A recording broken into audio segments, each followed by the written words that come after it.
Here's the Elliott Wavegenius Forecast for November 15th, 2013. All right, here's what you got to know. Essentially, I bought TQQQ. I bought TQQQ at 104.51.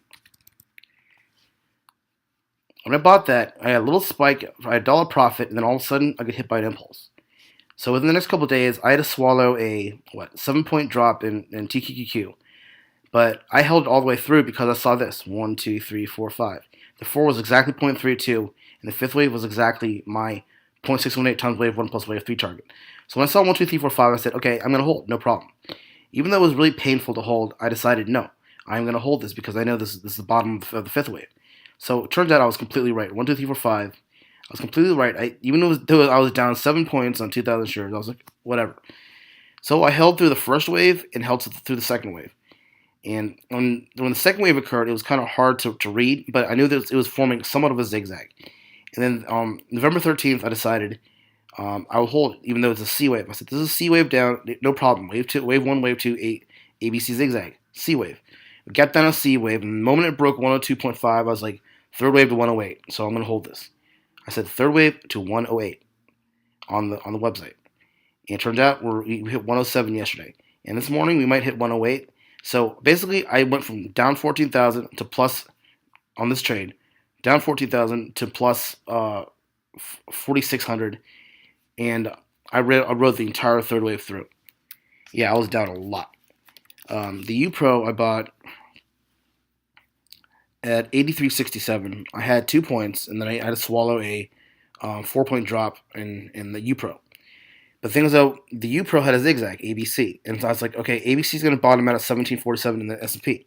Turned out we bottomed out at exactly 1747, and I held all the way through. So the first wave of the impulse was formed. We got the first wave. But then the second wave was like, okay, you need to get out. You have your break even. I was like, no, I'm going for the third wave.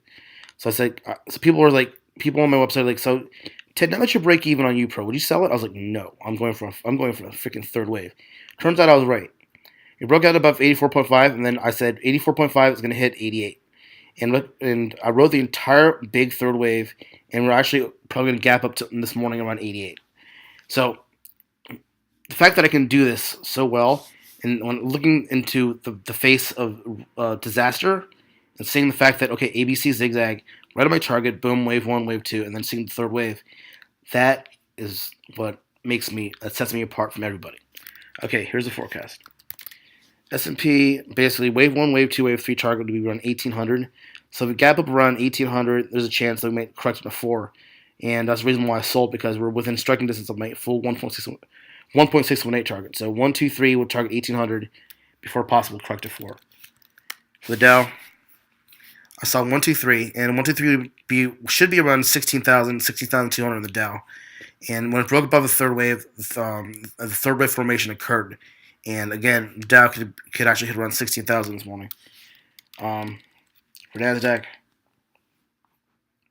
yeah, as you can see, this is the entire formation that I called perfectly. So basically, we got wave 1, wave 2, wave 3. My hardest target is around 3990 to 4010. So we're within a striking distance of that target. So we may rally a little bit in the morning, and by 10 a.m. we may sell off. So the reason why I sold those positions because I rode the 1, 2, 3, guys. I rode the entire 1, 2, 3 and the third wave near its peak. Okay, I'm not saying we're going to crash here. I'm not saying that we're going to correct really bad. But the thing is, though, when I see 1.618, I have to take a profit.